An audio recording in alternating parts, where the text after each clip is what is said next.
Hey everybody, Z Garcia here, and today I'm taking a look at the latest standalone scenario for Arkham Horror, the card game here. This is Film Fatale. Film Fatale is going to take you to Hollywood, investigating something that's happening on Lot C. There seems to be something strange going on with the actors in the productions, apparently losing their minds and doing very strange things. So you are summoned to help out a friend of yours, Fatale, who happens to be an actor and director, and hopefully you together can suss out what is going on and solve everyone's problems. Let's go ahead and take a look at how the scenario works.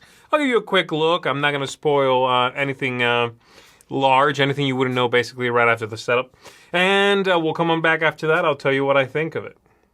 So first of all, I'm not going to be showing you anything other than what you're seeing here right now, so fear not, there will be no other spoilers in this. This is the setup for the game. You are seeing what you would be seeing immediately upon setting up the game. I will not reveal anything else. I'm just going to talk you through kind of what happens in this scenario so you have an idea of what it's all about. So the idea is your good friend there, actor and movie director Andre Fatale, invites you out to Hollywood to his lot to see what's going on because something strange is happening, and there are some strange props that were recently acquired, and they seem to maybe be haunted and or possessed. But you don't know which one. And so beneath this card are 3 cards here, beneath this location, are 3 cards, and you begin the game by moving around, talking to people, and trying to investigate those things. You're going to be taking them out from under this card, setting them aside in the victory display as you get enough clues. And then eventually, at some point in the game, one of those things is going to turn out to be the real one. It changes from game to game, so no spoilers there. One of those things is going to turn out to be, possessed, actually evil and what have you. And then the game's going to take a left turn into one of 3 possible settings, if you would. And there are 3 sets, 3 films that are being filmed here. There's a jungle set, there's a gothic set, and there's a space set. You see over here on the side, I'm not showing you anything other than a little sliver at the top. This is going to be the story that you end up pursuing, with a little sprinkle of the other 2 in it as well, actually, while you are going through it. But you're mainly going into one of these 3 things based on which one turns out to be the real spooky thing, if you would. And so that's the general flow in the game. You're moving around a normal set at first, and then things start to go strange, and it evolves into something, of course, incredibly supernatural, and Arkham Horror, the card game, ensues. All right, so that should be enough to give you a non-spoiler idea of how this is all going to generally play out, the general beats in the game. We're going to stop looking at this. Let's go ahead and go back up top. Let me tell you what I thought of it. One thing that's really interesting about these standalone scenarios that you can plug into a campaign or you can just play by themselves is that they can do really neat themes with these, and I think Film Fatale here is no exception. It reminds me the most of Murder at the Excelsior Hotel, both thematically and in development, right? They both have that feeling of, hey, come and help me figure something out. And then the way in which it's going to develop is based on kind of what you find along the way. The same thing happens in Film Fatale here. You have these 3 sets, these 3, shooting locations, and the story's going to go into one of those based on, well, which way things develop, okay? A random shuffle of some cards. Which means you're going to get some replayability. It could go in 3 different ways, and if you end up getting the same one again and you really, really wanted it to go into a different way, you could probably fudge that a little bit and just be like, well, we're doing this one instead, and that's okay. And again, from that point of view, it reminds me of Murder at the Excelsior Hotel because it has a similar feel.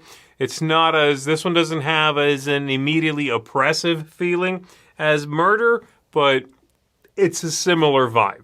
So, things I like about it. I certainly like the theme. I think the theme here is they knocked it out of the park with what's going on, the names on the cards, some of the built-in kooky, spooky humor built into the cards and built into the ideas.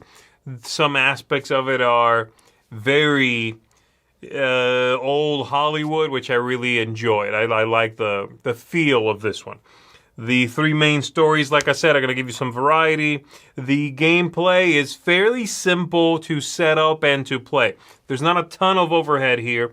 There's not a ton of complexity, especially at the very beginning of the game. You will set up and start playing very simply.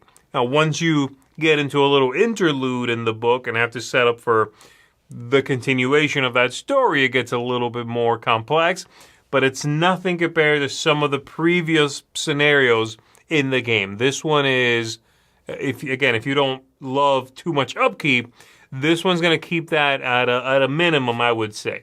And then you have, at the end of the scenario, as you do in many of these sort of standalone side quests, if you would, some ally you can shuffle into your deck, and I think the one here is pretty nice. It's a good ally if you complete the thing and get that person shuffled into your deck and continue the campaign. It's a pretty good ally to have. So I like all of those things. Things I did not like as much. I find the difficulty in this game to be pretty extreme. It's a very difficult scenario, very difficult. And from what I understand, I was not alone here. I've read some accounts of folks online who I'm sure are better at this game than I am, who went up against this with decks leveled up and tuned, leveled up to like 19 experience, I think they said, and couldn't crack it. Didn't do so hot.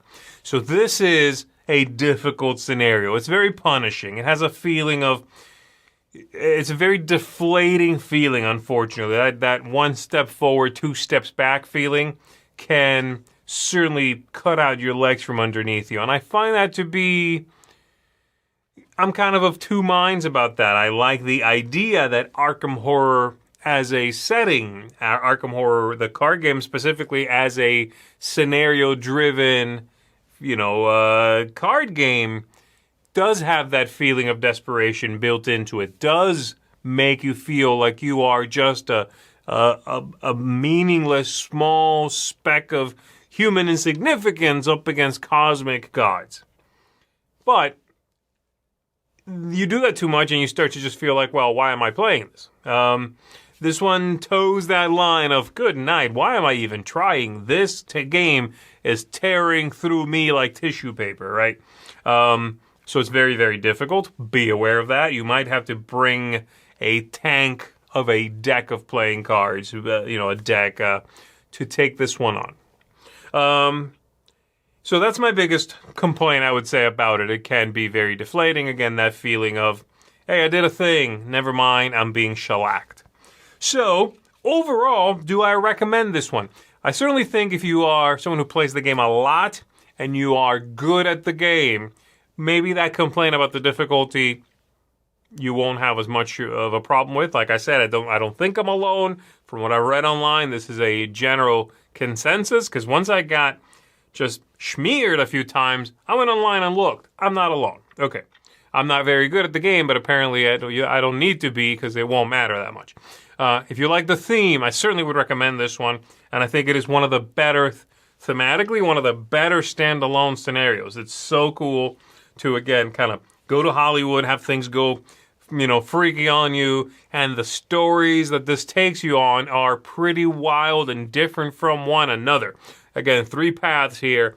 They're very different from one another. I like that a lot. This goes places that nothing else has really gone before, especially one specifically of the 3. I'm like, I don't think anything else in Arkham has done this. So that's pretty neat. So if you like that, if you like the idea of doing, of the sort of more quirky, bizarre side trips in Arkham Horror, the card game, this might be a good one for you. I certainly would recommend it with some caveats, like I said. So for me, this is going to get a 7.5 out of 10. That is, Film Fatale gets a seal of approval from me. There are other scenarios I would recommend before this one. Like I said, Murder at the Excelsior Hotel, I think, is a standout. It gives you the same feel, similar kind of spooky vibe, and it's a little bit easier. The upkeep in that one I also wouldn't say is as nasty as in some of the other ones, okay? But if you have that one already and you love it, you want to try something kind of similar, then Film Fatale would be a good one. So there you go, folks. That's going to do it for me. Thank you for checking this out. My name is Z Garcia. I'll see you on the next one.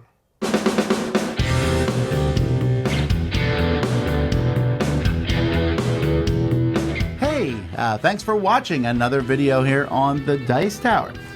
We really appreciate you stopping by and checking our things out. Thanks so much for joining us today. And hey, if you really like what we're doing here at the Dice Tower, then there are different ways to support the Dice Tower. One of those ways is through Patreon. We have links in the description to this video, and we have links to lots of other things we do down there, so definitely check it out. But either way, we're glad you watched us. Tell your friends about the Dice Tower. Until next time, though, I'm Tom Vassell, and I hope you enjoyed this video.